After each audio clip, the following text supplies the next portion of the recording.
가기사는 증시 각도기. 안녕하세요. 증시 각도기 TV 시청자 여러분, 투자자 여러분, 도기말 여러분 반갑습니다. 9월 27일 화요일 순서 시작하도록 하겠습니다. 네, 오늘 장 한마디. 미국은 전 세계를 상대로 양털을 깎고 있는 것인가? 네, 주식도 주식이지만 채권은 진짜 심하다. 네, 오늘 장입니다. 채권 시장 거의 피바람 불었는데요. 오늘 약간 지금 데이터가 너무 많아요. 여러분 보셔야 될 데이터가 너무 많아서 화면이 좀 끊길 겁니다. 그래가지고 데이터를 절약하기 위해서 온라인으로 접속했던 여러 가지를 빨리 보여드리고 빨리빨리 내려서 끊김을 방지하도록 하겠습니다. 지금 열어놓은 창이 한 10개쯤 돼요. 이거 온라인 실시간이라서. 자, 오늘 피어 인 그리드부터 한번 살펴보도록 하죠. 시장 분위기가 어떠했는지. 지금 S&P 지수가 추가적으로 1% 하락하면서 3655를 기록했습니다. 그러면서 20% 이상 고점에서 떨어지면서 기술적 약세 국면을 접어들었고요. 드디어 익스트림 피어 쪽으로 확연하게 가고 있죠. 저게 내려가면 내려갈수록 어떻다? 내려가면 내려갈수록 좋다. 좋다라는 말씀 드렸어요. 투자하기 좋다. 저게 올라가면 올라갈수록 투자하기 나쁘다 말씀드렸죠. 저거는 영락 없죠. 저 심리도는 영락 없어요. 자, 뭐 유튜브 댓글 뭐 이런 것도 있지만 이게 영락 없습니다. 자, 그 다음에 그 핀비즈닷컴을 통해서 전체 오늘 시장 분위기 한번 살펴보도록 하겠습니다. 자, 오늘 유통 주식들 좀 빼고는 전멸을 했고요. 은행주들 특별히 많이 빠졌고, 반도체 주식들 많이 빠졌고, 뭐 에너지 주식들이 많이 빠졌습니다. 사실은 엄청난 금리 상승이 지금 나타나고 있는데, 금리 상승이 나타나면서 지금 에너지가 저격당하고 있죠. 지금 WTI 유가가 76.6불입니다.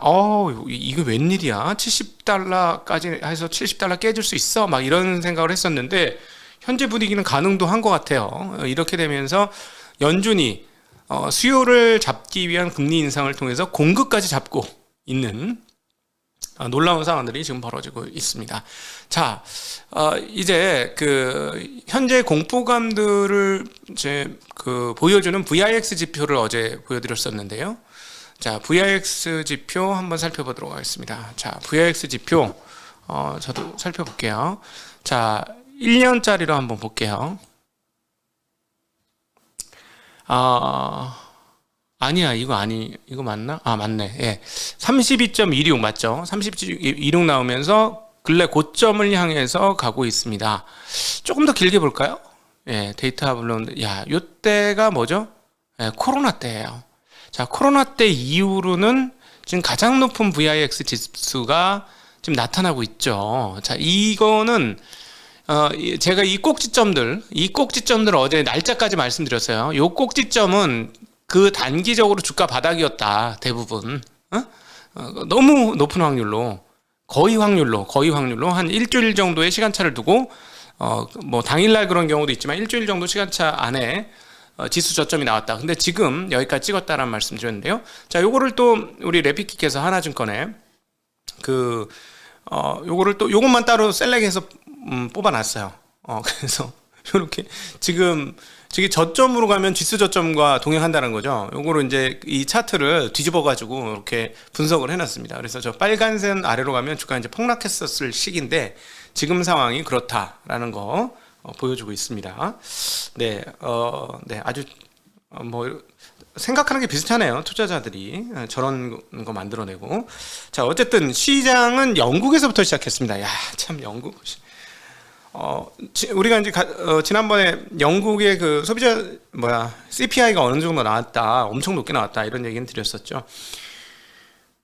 이번에 근데 새로운 총리께서 금융시장 입장에서는 약간 사고를 치신 거죠. 금융시장 입장에서는 분명히 영란은행은 이번에도 50bp 약간 좀 덜 오르긴 했습니다만 50bp 금리 인상을 하면서 지난번에 이어서 계속 빅스텝 이상의 스텝을 밟고 있으면서 금리를 올리고 있습니다. 그런데 새롭게 그 총리가 되신 분께서 감세안을 들고 나왔습니다. 그러면 채권 시장이 어떻게 됐을까요? 박살 났습니다. 채권 시장이 전일부터 좀 그랬는데요. 영국 10년물 국채 금리가 4%를 돌파했습니다. 60bp가 올랐어. 60. 어제 3점 몇이었는데 4.527%. 여러분 60bp의 금리가 올랐다는 0.6%의 금리가 올랐다는 거 감이 안 오시잖아요. 이제 하루에 오른 거잖아요. 그러니까 거기에다 365일을 곱해 보세요. 365일. 0.6에 300일만 곱하자. 계산하기 위해서 368. 368이면 얼마야? 180%인가요? 네, 180%가 가격이 떨어진 거죠. 가능합니까? 네, 이런 일이 벌어진 거예요. 물론 이건 이제 그 산술적으로 180% 가격이 떨어진 거예요. 느낌이 오시라고 지금 말씀드리는 거예요. 이게 어떤 일이 벌어진 건지 어제. 5년물짜리 뭐 장기물 이런 것들은 그냥 완전히 끝난 거야. 완전히 끝난 거야. 이거는 아마 지금 채권 시장 참여자들은 이 새로운 그 총리를 이를 가면서 지금 요구를 하고 있을 가능성이 아주 높습니다.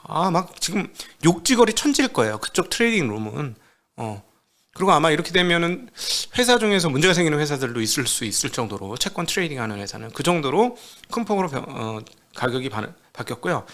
그 감세한 내용을 보면 재정 마련을 위해 600 감세를 하면 돈이 더 필요하잖아요. 그렇죠?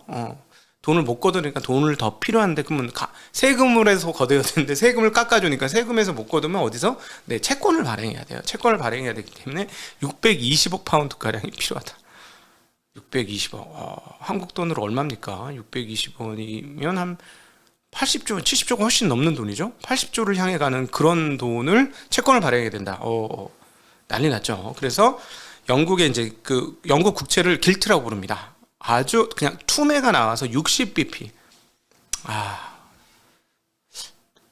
처음 보는 것 같아요. 저는 60bp? 외환위기, 위기, 네, 하여튼 이런 거. 그래서 지금 미국의 금리 인상이 지금 전 세계를 향해서 양털을 깎고 있는데, 정말 죄송한 얘기고 욕먹을 얘기지만 한국은 양반입니다. 지금 한국은 상당히, 조금 이따 한국 얘기도 드리겠습니다만 한국은 양반이고요. 유럽 쪽이 좀 심각합니다. 물가나 이런 것들이 가스 가격 올라가면서 상당히 안 좋기 때문에. 그리고 그분들은 안 되면 시위도 많이 하시잖아요. 우리 그 아시아 쪽 분들처럼 그냥 조용히 지나가는 일이 없잖아요. 그래서 유럽 쪽 좀 이상하다. 그리고 이제 영국 파운드화 가격 볼까요? 자, 어떻게 됐을까요? 파운드화 가격이 어떻게 됐을까요? 자, 1년치 한번 보도록 하겠습니다. 네, 폭락이지 뭐. 폭락. 1달러당 1.35가 넘던 것에서 지금 1.06이에요. 폭락이죠. 자, 감이 안 오시나요? 5년짜리로 보여드릴게요. 감이 오십니까? 이거 막 낭떠러지야. 지금 고점 1.4였어. 자, 그러니까 요 고점 대비 2021년 고점 대비 파운드화 가치가 30%가 넘게 빠졌어요. 지금 거의 30% 정도 빠진 거지. 1.4에서 빠진 거니까. 이럴 수가 있나요? 네, 하여튼 이런 일이 벌어졌다. 그래서 어제 영국에서 저 난리를 폈기 때문에 금융시장이 안정적으로 갈기는 좀 어려운데, 그래도 나스닥 지수 한번 살펴볼게요. 나스닥 지수는 어제 그래도 뭔가 고민을 좀 했어. 어제 하루짜리 보시면 오르려고 했거든. 잠잘 때 플러스가 나더라고. 신기하다 이러면서 잠이 들었는데, 역시나 눈을 뜨니까 역시나 하면서 빠지면서 마감됐네. 그래도 0.6% 마감으로 이 정도면 앞서 말씀드렸죠. 아까 그 국채, 그 다음에 그로 인한 파운드화 가격의 폭락, 뭐 이런 것들을 감안해 보면 좀 얌전하게 끝난 것 같다. 이렇게 또 볼 수 있습니다. 아마 모르긴 몰라도 저 때 아마 기대를 많이 했었을 것 같아요. 누구죠? 우리 그 연준 총재이신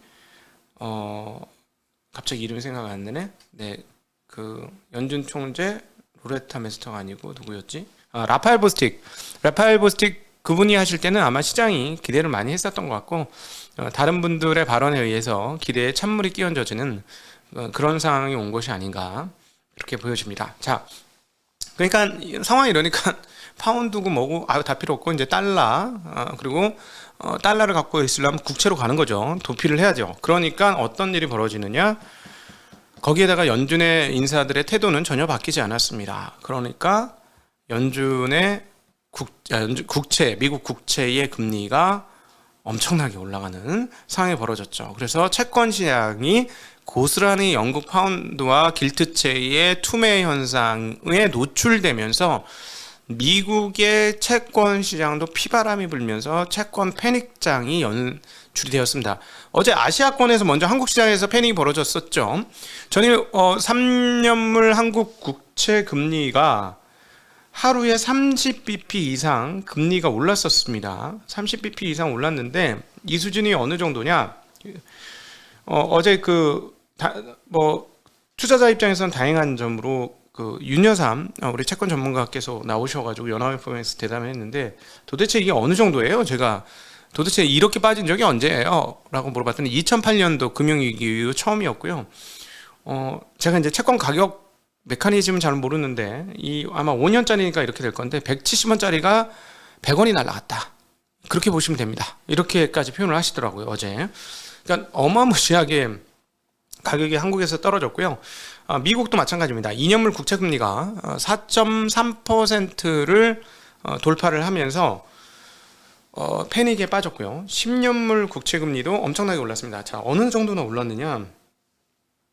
어제 3.68이었습니다. 3.7이 안 됐거든요. 지금 3.92예요. 하루에 10년물 국채금리가 23bp 정도가 튀었어요. 엄청나게 튄 거죠. 물론 이제 뭐 파운드 60bp하고 비교해보면 뭐 괜찮네 이럴 수 있지만 이게 괜찮은 게 절대 아닙니다. 그리고 한국물하고도 또 차원이 달라요. 워낙 규모가 크기 때문에. 그래서 이런 완전히 지금 미국 채권 트레이딩 룸도 아마 피바다일 것이다 라고 보여지고, 이게 연타로다가 반등 없이 지금 빠지고 있기 때문에. 그 다음에 2년물 같은 경우는 4.20에서 4.34, 이것도 뭐 14bp 이상 금리가 올랐습니다. 굉장히 많이 올랐고 2007년 이후 최고치고, 아까 10년물은 2010년 4월 이후 최고치입니다. 30년물은 오히려 이제 장기물은 좀 들어오릅니다. 3.6에서 3.74로 뭐 들어오른 게 아닌데 13bp면 굉장히 많이 오른 건데 제가 감을 잃었네요. 워낙 다른 게 금리가 너무 많이 튀니까 13bp를 별로 안 올랐다고 하는 이런 망언을 했네요. 죄송합니다. 이것도 굉장히 많이 튀었고요. 5년물도 3.97에서 4.19로 20bp 이상 튀었습니다. 아주 난리가 났고 3개월물은 이제 이것도 조용한 건 아닌데 3.20에서 3.27로 7bp 정도 금리가 올랐습니다. 독일 10년물은 2.02에서 2.09로 이것도 올랐죠. 자, 이런 일이 벌어지자 수요 때려잡기 위해서 금리를 올리겠다는 연준의 태도로 인해서 공급까지 때려잡는데 성공하고 있는 듯도 합니다. 물론 이제 하루 이틀이니까 좀 더 봐야 되겠습니다만, 일단 첫 번째, 미국의 기대 심리라고 표현할 수 있는 5년 브레이크 이븐 레이트 BEI라고 표현되는 브레이크 이븐 레이트가 5년짜리가 2.33까지 떨어집니다. 와, 이거 2.7인가 2.8인가 그랬거든요. 지난번에 제가 한번 말씀드렸죠. 1년짜리는 좀 높았죠. 그래서 이게 한 3%대를 향하거나 3%가 깨지느냐에 따라서 연준의 태도는 달라질 것이다 라는 말씀 드린 기억이 나는데, 이게 5년물이 2.33까지 떨어졌습니다. 자, 그리고 유가와 원자재 지수도 급락을 했는데요. WTI는 76.6까지 떨어졌고요. 브렌트유도 보면 전일 85에서 82.8로 상당히 큰 폭. 자, 금값도 작살났습니다. 1650에서 1629.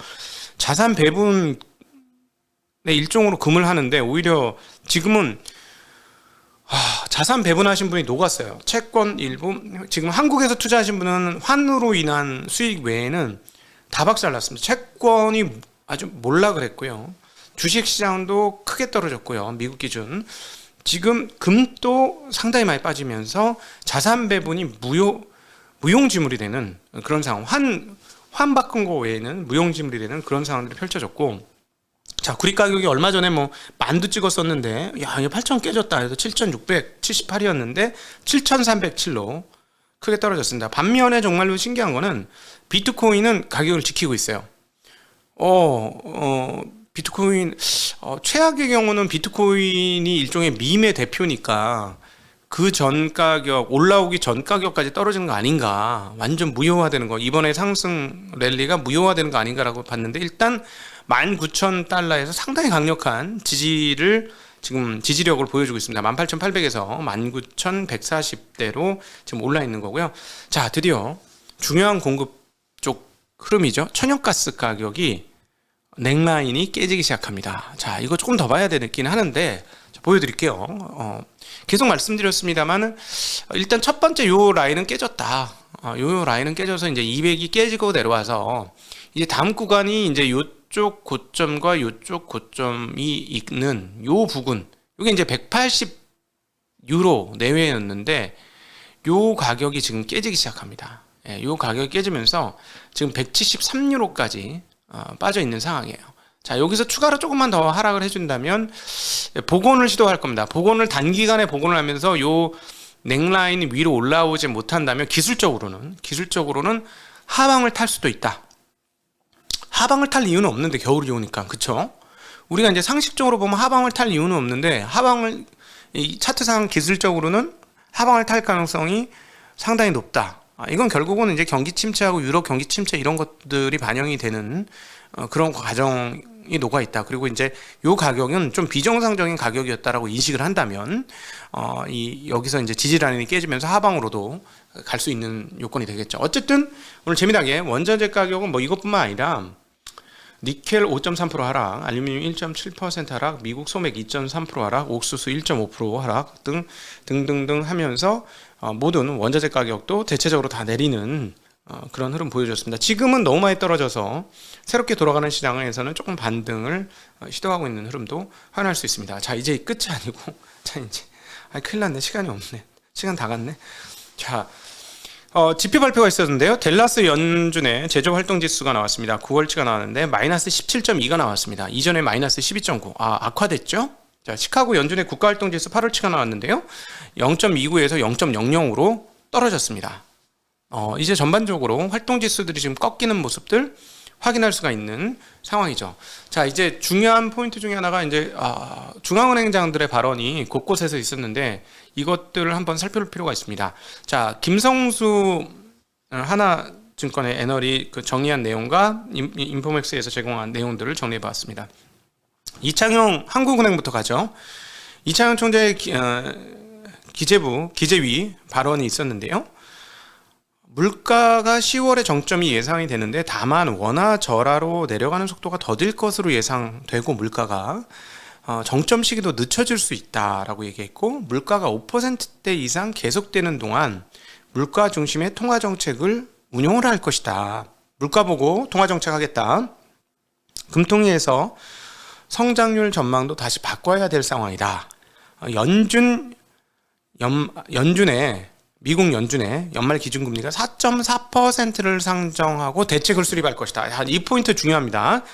자, 이제 한국은행이 금리 걱정은 어느 정도는 허용이 되는 상황입니다 라고 얘기했는데, 이제는 갑자기 연준 상황을 보고 대처를 할 것이다 라고 얘기했습니다. 자, 그러면 뭐라고 또 했냐면 11월에 FOMC는 75bp 금리 인상을 할 것으로 전망이 된다. 그렇기 때문에 금리 쏠림 시 여러 가지 도구로 조정을 할 것이다. 이제 마지막 결정타를 날립니다. 전일 한국 시장, 채권 시장에서의 패닉이 이 발언에 의한 거라고 볼 수 있죠. 미국 금리를 반드시 1대1로 따라갈 필요는 없으나 큰 금리 차는 바람직하지 않다. 죽은 거죠, 채권 시장이 어제 덕분에. 채권 시장이 죽은 거고요. 자, 이렇게 되면 한국의 기준금리는 10월 달에 50bp 인상이 최소 확정적이다. 네, 이렇게 보시면 되겠습니다. 확정적이다. 50bp 인상이. 설마 우리가 75bp는 안 하겠지. 설마가 사람 잡는데 설마 그 정도는 안 할 것 같아요. 설마 그 정도는 안 할 것 같습니다. 어쨌든 50bp 금리 인상은 확정적이다. 이거 대출 많으신 분이 걱정이네요. 자, ECB 쪽 발언으로 넘어가 보죠. 크리스틴 라가르드 ECB 총재의 발언이 있습니다. 경기가 확연히 둔화되더라도 다가오는 몇 차례 회의에서 기준금리 인상을 이어갈 것이다. 회원국 정부들의 가계 지원은 너무 광범위하다. 통화정책 노력에 부정적인 영향이다. 그러니까 재정을 막 쓰고 있어가지고 통화정책 긴축해도 안 되고 자꾸 인플레이션이 심해진다라는 얘기한 거고요. 중립금리 수준까지 기준금리가 일단 도달해야 한다. 임금 상승률은 지금도 물가 상승을 부채질 중이다. 잘못된 정책의 우를 범하는 회원국들에게는 TPI를 적용시키지 않을 것이다 라고 했는데, 이거는 TPI는 채권을 사주는 저기잖아요. 근데 이건 주로 이탈리아를 향해 한 얘기죠. 이번에 이탈리아도 극우파가 당선되었다고 하죠. 파시스트의 그래서 제가 이걸 보면서 이탈리아 경제 지표 보면요, 정말 개판이더라고요. 그래서 경제가 잘 돼야 돼요. 그래서 극우 국자는 생기면 안 된다고 보거든요. 파시스트 이런 거는 경제가 좀 잘 살아야 되는 것 같아요. 근데 이렇게 못 살면 안 된다. 이탈리아가 그렇게 대단한 나라인데 참 어렵더라고요. 네, 자, 루이 긴도스 발언입니다. 유로존이 직면한 가장 큰 문제는 인플레이션이고 물가 압력은 광범위한 품목들로 확산 중에 있다. 경기 개선을 위해서는 물가 안정이 선결 조건이고 향후 인상 경로는 발표되는 데이터에 달려 있을 것이다. 3, 4분기 유로존 경기는 뚜렷한 둔화 징후를 보일 것이다. 에너지 대란에 대응한 재정 정책은 필요한 곳에 일시적으로 시행되어야만 한다. 그러니까 재정 정책을 이제 피지 마라. 돈 쓰는 것 좀 하지 마라. 라는 얘기를 한 거고요. 리투아니아 중앙은행 총재께서는 투표권이 있습니다. 10월, 12월에 투표권을 갖고 계시는데 10월 회의에서 기준금리가 최소 50bp 인상을 전망한다. 물가 대응을 위한 특별한 카드가 없다. 유로존 경기 침체는 물가 둔화에 도움이 되겠지만 침체를 일부러 유도하지는 않을 것이다. QT 관련 논의가 지체되어서는 안 되고 자산 축소도 통화정책 정상화의 일환이다. 라는 얘기했고, 스페인 중앙은행 총재 10월에 투표권이 있는데 발표되는 경제지표에 맞춰 정책 정상화를 밟아 나갈 것이다. 최근 임금 인상률은 둔화되고 있고 물가 상승률은 물가 상승률을 임금 인상률이 하회 중이다. 스페인에는 관광업 호조가 물가 상승에 지대한 역할을 하고 있다.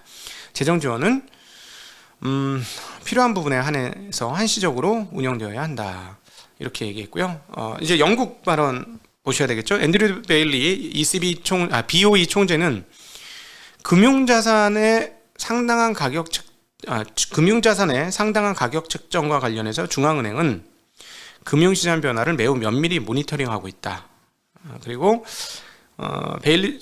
다음 통화정책회의에서 정부 발표와 파운드와 하락이 수요와 인플레이션에 미치는 영향에 대해 전면적으로 평가할 예정이고 그에 따라 행동할 것이다. 중기적으로 인플레이션은 지속가능한 2%로 되돌리기 위해 필요한 경우 금리에 변화를 주는 것을 주저하지 않을 것이다 라고 했는데, 영국은 지금 스텝이 완전히 꼬인 게 중앙은행은 금리를 올리고 지금 새로운 정부는